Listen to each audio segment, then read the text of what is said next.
Studio Ghibli is beloved for many things, from the great animation to the people the company is built around, and obviously for the films they produce. In total, the studio has created 22 magical films, all wildly varying in tone, setting, and hidden meanings, truly attempting to give something for every audience member to enjoy. Now, I would love to go through the ins and outs of every single film, breaking down production, story, characters, voice acting, design choices, writing, and every other little detail packed into these films. But, well, for the sake of Johnny editing these videos and his sanity, I decided that the best course of action was to chronologically go down the catalog of films and briefly go over something that sets that film apart from the rest of Studio Ghibli's masterpieces, as well as a couple of my own takes on these movies. Nausicaä of the Valley of the Wind. This is the film that quite literally formed Studio Ghibli thanks to its success. As mentioned in our video going over the history of Ghibli, Nausicaä was the last major project worked on by Topcraft, and thus rightly deserves to be mentioned here. Taken from Hayao Miyazaki's manga of the same name, Nausicaä was only made because Miyazaki was its director, a prerequisite of his to allow this work to be adapted into film. The film itself went through many different iterations, originally planned to be a 15-minute short, which was then agreed upon to be a 60-minute OVA, and finally ended up as the feature-length film we know it to be today. Possibly my favorite random fact about this film, though, comes from one of its key animators, a young Hideki Anno, who would later go on to co-found the anime studio Gainax, where he would create Neon Genesis Evangelion. Castle in the Sky. This was Studio Ghibli's first official movie under the new studio namesake, and was only finished 10 days before its release, containing 13,000 more drawings than the previously finished Nausicaä. Although Castle in the Sky was released before My Neighbor Totoro, the film still featured the famous logo using the beloved creature's image.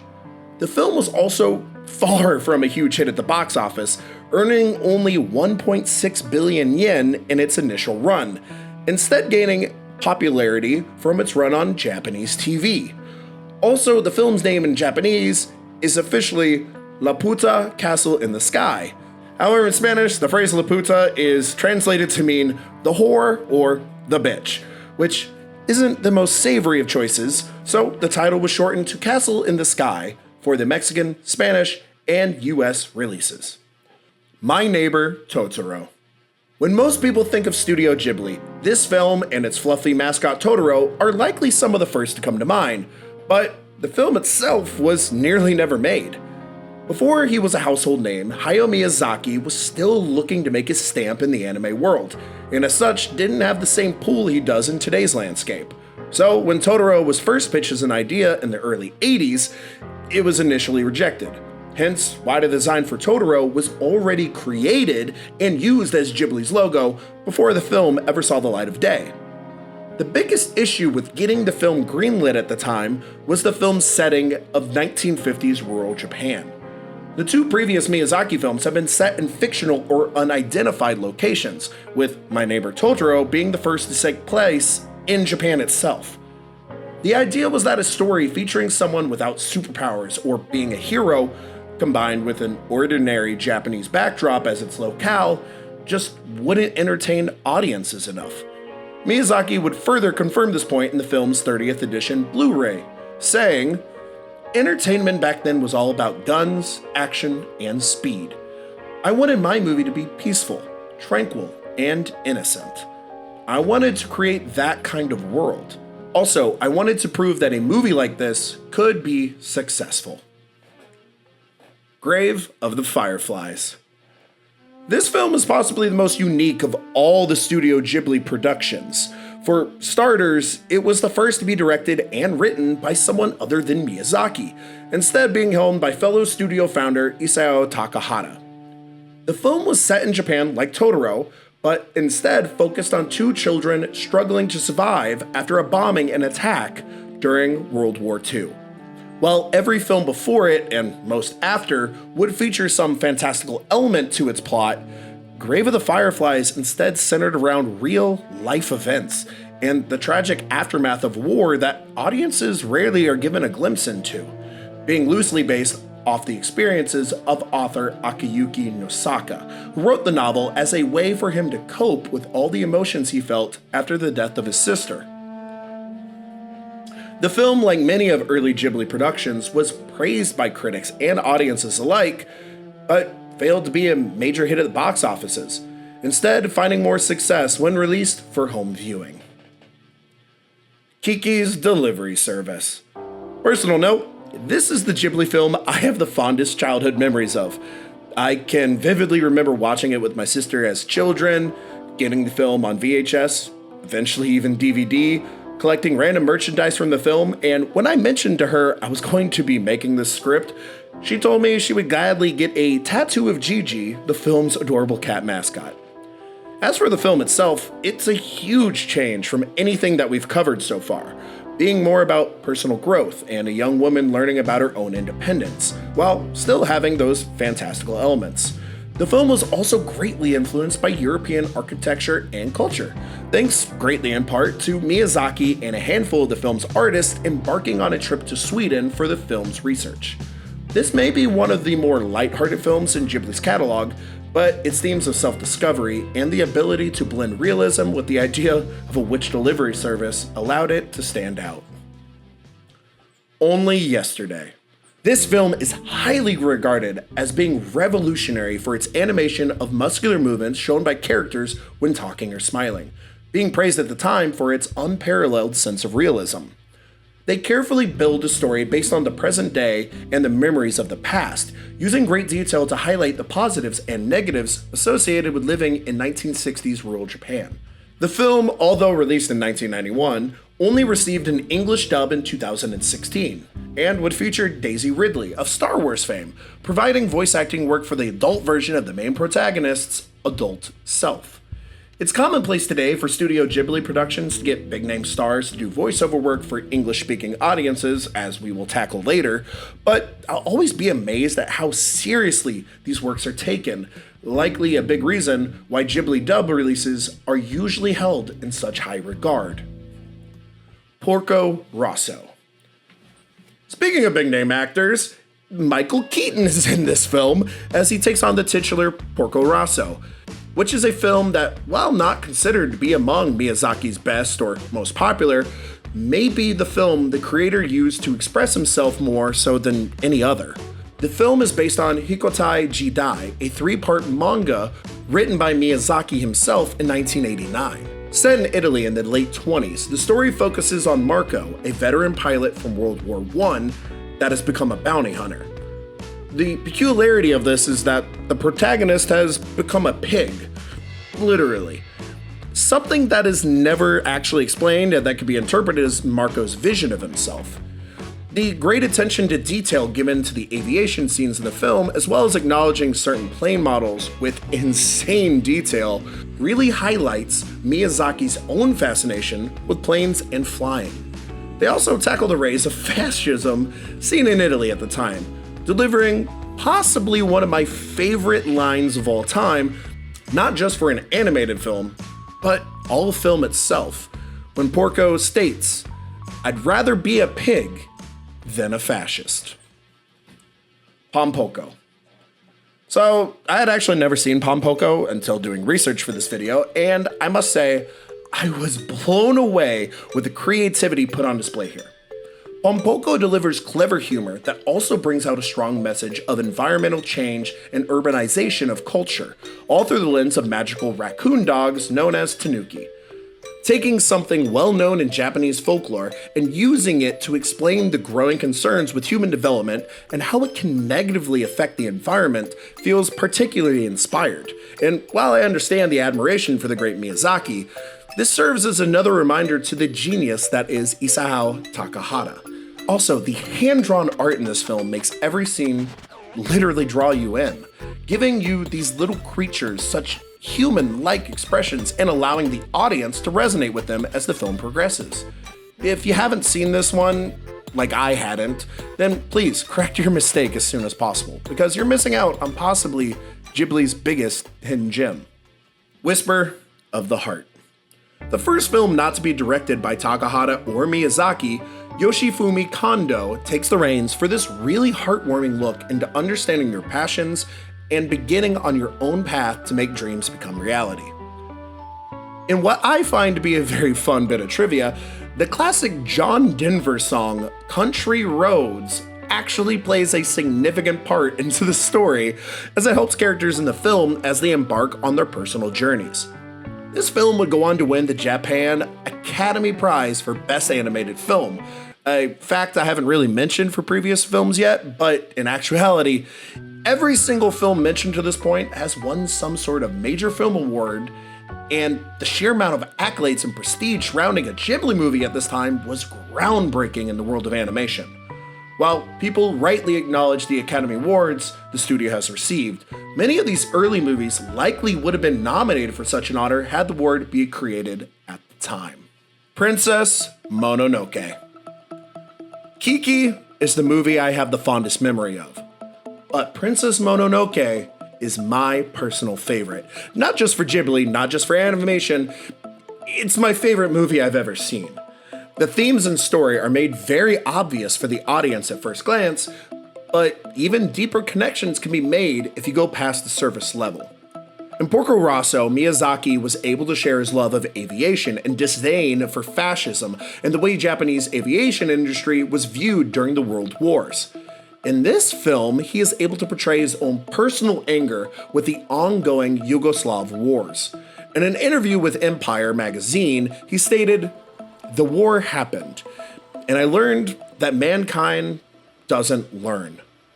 After that, we couldn't go back and make some film like Kiki's Delivery Service. It felt like children were being born into this world without being blessed. How could we pretend to them that we are happy?" Princess Mononoke, unlike any previous film made by Miyazaki, showcased the utter deplorable side that some humans have, and the lengths a select few are willing to go as long as it results in them gaining something of value. We can easily understand the themes of greed and environmentalism because we are shown them countless times throughout the movie's runtime. However, it's the unsettling undertone of human desperation and untrustworthiness. Even when someone shows concern for the environment, it's initially met with questions and mistrust. Why are you different? Are you actually trying to help? What's in this for you? Even good intentions can be taken negatively, and only through time and action can trust be earned. That's my takeaway from Princess Mononoke, at least, and part of the reason why this for me is peak film. But now for some really, and I do mean really, interesting facts, because the achievements of Princess Mononoke might just be among the greatest in Japanese film history, and the stories surrounding it are just as legendary. First, the Weinstein incident. All-around nasty man Harvey Weinstein wanted to seriously scale back Princess Mononoke's 134-minute runtime for the US release, but Miyazaki didn't want a single frame altered. So, the legend goes, Miyazaki sent a samurai sword to Weinstein's office with a 2-word message: "No cuts." The story is mostly correct, except for one key detail. "Actually, my producer did that," Miyazaki said in an interview with The Guardian. "I did go to New York to meet this man, this Harvey Weinstein, and I was bombarded with this aggressive attack, all these demands for the cuts. I defeated him." Staying on the Harvey train, the film was nearly adapted by none other than Quentin Tarantino. The story goes that Harv asked Tarantino to look into adapting the script, but he decided to pass on it. Why, you may ask? Well, apparently, Tarantino's mother is a massive fan of Neil Gaiman, who worked on Princess Mononoke and did everything he could to help preserve the film's authenticity, so the adaptation never even got off the ground. Gaiman had to add certain dialogue explaining Japanese cultural references that likely wouldn't register with international audiences, such as the significance of Ashitaka cutting his hair. He also altered characters so they translated better abroad, and things like sake were changed to wine, but everything Gaiman did was run by Miyazaki, showing his great respect for the creator. Now, not only was this movie influential to critics and those in the industry, but it seriously killed at the box offices as well. When Princess Mononoke hit theaters, E.T. had been the reigning champion of the Japanese box office for more than a decade. But Miyazaki's animated epic set a new record with its 18.25 billion yen, or $134 million haul. Unfortunately, the movie didn't stay on the throne for long. Titanic arrived, and a couple minutes later, it reset that bar yet again. Lastly, we have the Japanese Oscars. As I have mentioned, many of Studio Ghibli's works have been given many prestigious accolades up until Princess Mononoke. But this movie managed to do something no animated film had done to this point, when it was nominated for the top prize of Best Film Overall, and won. A feat so far no American animation has claimed in its version of the awards, and only one other Japanese film has achieved. But before we get to that, we need to first talk about My Neighbors the Yamadas. So this is truly an oddity in the history of Ghibli films, and that is most certainly not a negative. Rather, it's just jarring how different it is from everything else the studio has produced. Based on a popular comic, Nono-chan, we get a glimpse into a family's everyday life and all the ups and downs that come with it, paired beautifully with a soundtrack featuring traditional Japanese music and the most gorgeous use of watercolor-based animation. This may be the most family-oriented movie that Ghibli has produced, and while some may view it as being a little too lighthearted, it is a welcome change from the recent darker themes and tones that the studio had been delving into, and this would be the lead into a movie that would change the anime landscape forever. Spirited Away. If Totoro is the character in film most people associate with Studio Ghibli, then Spirited Away is the one they associate with anime as a whole. The Oscar, the box office numbers, the references made throughout other forms of media. Over 20 years later, and this film still has its place in the social structure and culture of popular media. This movie is so popular that I really don't think my opinion of the film, which is that I love it, carries much weight. But that doesn't mean that the movie doesn't have its fair share of interesting facts and lore. For instance, many know about the groundbreaking Oscar win, but omit the fact that Miyazaki himself did not accept the award. The reason being Miyazaki's stance on the presence of America in the Iraq War. He told Japan Times in an interview, "It is regrettable that I cannot rejoice from my heart over the prize because of the deeply sad events taking place in the world." Miyazaki was also told many times over that this film just wouldn't work with the international audience and was deemed, quote, unfit for the United States market. Now, perhaps they didn't think people would relate to some of the movie's more subtle moments, such as the use of Ma. These are scenes of tranquility that have become one of Studio Ghibli's signatures. Ma stands for emptiness, and Miyazaki states that these moments are very intentional in the film, allowing the characters and audience to soak in certain elements on screen. Perhaps another thing expected to be lost on other audiences is the naming of spirits, which all come with particular meanings. The suit spirits in the boiler room are called Susuwatori, which translates directly to wandering soot. Kamaji means boiler geyser, Yubaba means bathhouse witch, and Zeniba translates to money witch. Even Chihiro's name means 1,000 searches, which gets shortened to Sen, translated to 1,000. None of this mattered, obviously, because this film would prove to be a masterpiece and absolutely crushed it at the box office. Reportedly, it was made for a little over $7 million, and it had a worldwide box office total of nearly $455 million. Spirited Away is probably the anime film that got a lot of people in the early 2000s into the world of anime, and being recognized at an event such as the Oscars, no matter the controversy surrounding its acceptance, should and always will be incredibly meaningful to the anime community. The Cat Returns. After the immense success of recent Ghibli films, the studio decided to use this film as an opportunity to try out a younger director. Aware that the studio needed to groom talent that could eventually succeed Hayao Miyazaki and Isao Takahata, which allowed Hiroyuki Morita to step in. This film actually is a spin-off from the previously mentioned Whisper of the Heart, where a character named Baron made an appearance as a charming cat figurine, thus becoming the studio's only spin-off made to date. The film came to be when a Japanese theme park wanted a 20-minute animation starring cats to be made, so this was originally going to be a short, straight-to-video project. But producer Toshio Suzuki was so impressed with director Morita's storyboards, and especially the main character of Haru, that he encouraged Miyazaki to give this a cinematic release. Back to Baron though, his character design was given extreme care throughout the film. Other cats in the human world and the cat kingdom have paws. Baron, however, has human-shaped hands, covered with gloves.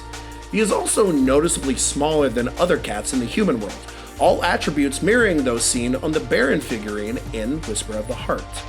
Like many Japanese to English translations, some things do get lost, such as one of the film's reoccurring gags where Muta keeps being mistakenly called Buta, which in Japanese for pig.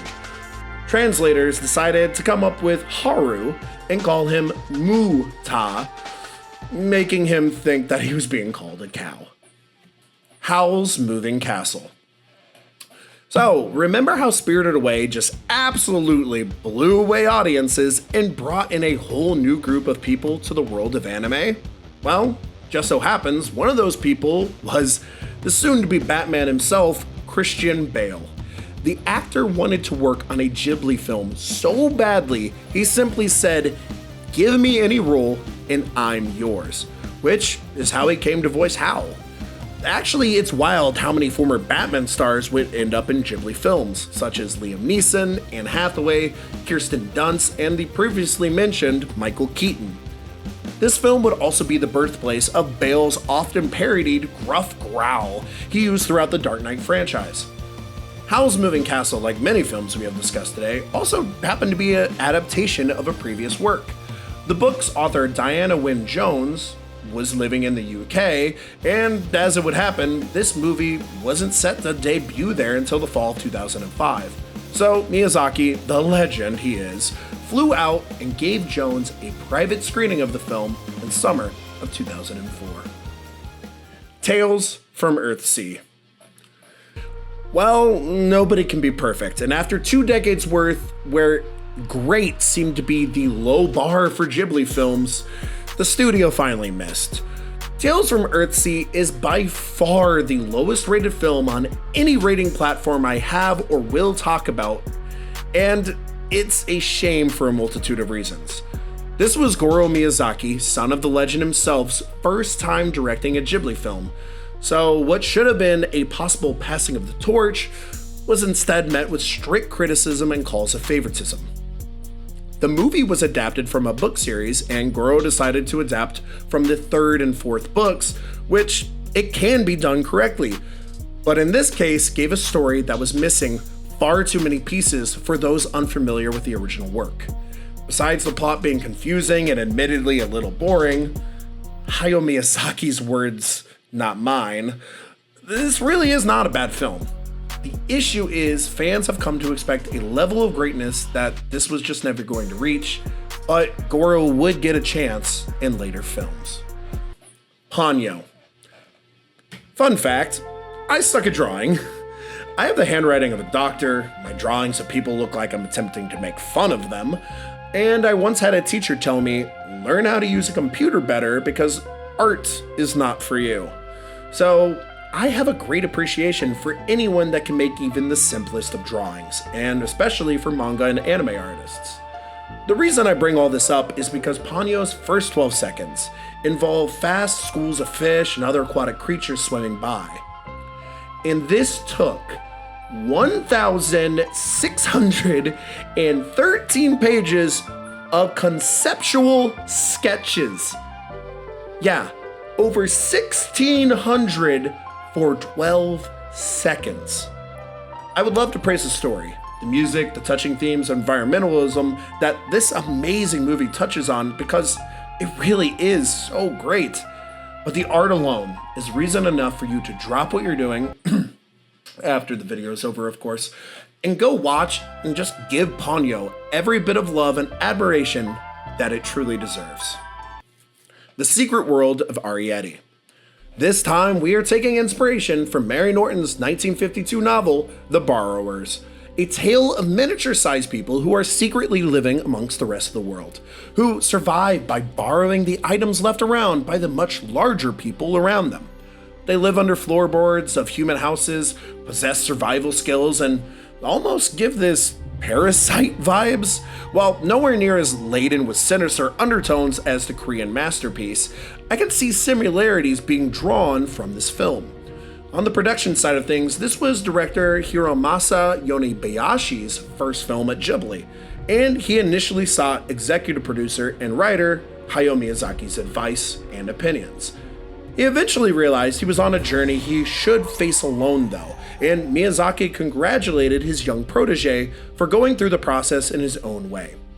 Hiromasa was seemingly correct to trust his own style of doing things because 7.5 million people saw this movie in theaters, an all-time record in Japan for a movie with its first-time director. From Up on Poppy Hill. After the frustration of Tales from Earthsea, Goro Miyazaki returned to the director's chair, and the reception for his second film was universal praise.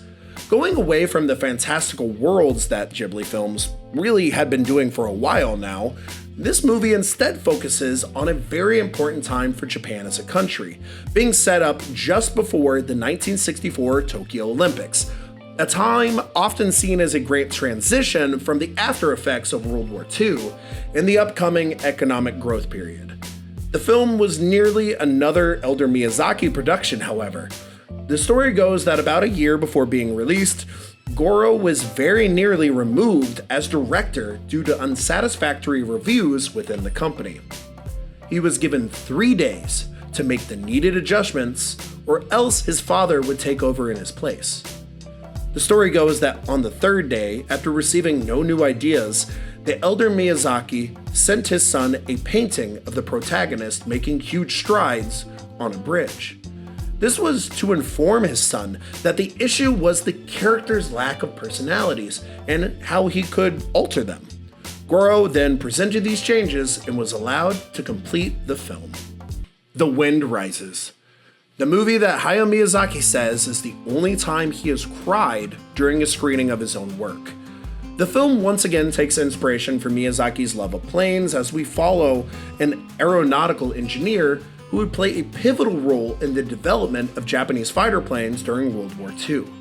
Set in Japan during the early 20th century, this movie delicately weaves real-life events and characters with fictional elements to create a well-told and compelling narrative.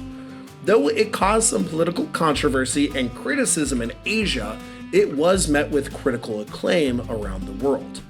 You can really tell how important the film is to its creator, wanting to tell a story that, while not completely based on the life of Jiro Horikoshi, still gives credence to the man's life work.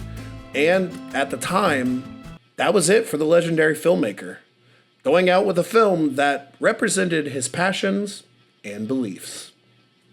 The Tale of Princess Kaguya, the longest and most expensive film Ghibli has ever done. Princess Kaguya boasts a perfect 100% on Rotten Tomatoes, was sadly the final film made by director Isao Takahata before his passing, and is seen as the studio's love letter to Japanese folklore. Drawing inspiration from the tale of the bamboo cutter, a story passed down through the generations in Japan. A style befitting traditional Japanese art is present throughout this movie, littered with watercolor brushstrokes and delicate lines reminiscent of traditional Japanese ink paintings. I feel like I've said this a lot, but the art in this movie is just breathtaking, and seeing as how it took 8 years to complete, it's obvious that everyone behind this project took great care and love to share with the world a piece of Japanese culture. When Marnie Was There. Based on the novel of the same name by Joan G. Robinson, this is one of my absolute favorite stories of how even when we feel alone and isolated, just one person, one seemingly chance interaction, can forever change our perspective on the world. While a lot of Ghibli's catalog tells wonderful narratives about maturing into the person you will one day become, I think When Marnie Was There does it the best, because it feels the most relatable and real. It shows the importance of empathy, the ability to forgive others, and the effects an everlasting relationship and friendship can have on us. The Red Turtle, another one of Ghibli's Academy Award nominated films and one of the most unique in all of its film catalog, because it has the current distinction of being the only international co-production between the Japanese Rain Company, involving several French groups like Wild Bunch and Belvision. It also has this unique flair of being a film with no dialogue, something rare for a movie in today's day and age, and one with an 80-minute runtime to boot. The next film, however, has some unique claims to fame in Earwig and the Witch. These claims, however, were all of the wrong kind, being a very unsuccessful debut for the company in the world of 3D animation, and an absolute disaster at the box office internationally and domestically, all while never getting true promotion behind it due to the pandemic. This could have been the final film for Ghibli, and that would have been an absolute tragedy. But thankfully, Miyazaki unretired and finally gave us The Boy and the Heron. Maybe the old saying, "distance makes the heart grow fonder," really took hold of us. Maybe this absolutely mental English dub cast drew us in. Shout out to Robert Pattinson in particular. I want him in every animated film going forward. Or maybe it's just because Miyazaki and Ghibli are just that damn good. But in 2023, they did what only they have done before, and won anime's second ever award at the Oscars. The film itself might just be the most amazed and confused I have ever been leaving a movie theater. The musical composition and visuals were stunning, as usual, and once again, look at this absolute monster of a cast. But the story was what had me talking to any and everyone who would listen. You could literally hear the gears turning in my head during every scene as I tried to piece together what exactly I was watching. Every time new information was dropped, every time another bird entered the fray, literally the entire final act, I kept asking myself, what the hell does all of this even mean? So, of course, I watched the film in Japanese, then a third time in English again, because seriously, Robert Pattinson as the Heron is masterful work. And that's when I realized that I just really wanted to watch this film over and over again. Sure, I now have some spoiler-heavy ideas about the meaning behind this film, but honestly, they don't feel all that important. In the end, I was just happy to be seeing a new Ghibli film. To get a chance to absorb every second of the animation that I was seeing before my eyes. I was simply just appreciating what may once again be Hayao Miyazaki's farewell to the community he has done so much for. And if going over all these films today has taught me one thing, it's to always appreciate what's in front of you, because before you know it, time moves ahead. Now, let me just say, if you made it to this part in the video, thank you. Thank you so much for letting me talk about Studio Ghibli this entire time. This is by far the longest video we have done. Big props to Johnny, editing my ramblings, but these movies mean a ton to me, and countless other people. And if I even gave you one new insight or fact about this incredible catalog, then I feel like I've accomplished what I wanted to do. Next time, in the final part of this video series, we will be looking into the people behind the films at Studio Ghibli. Thank you all again for listening. I've been Summers with Baka to Basics, and I'll see you the next time class is in session.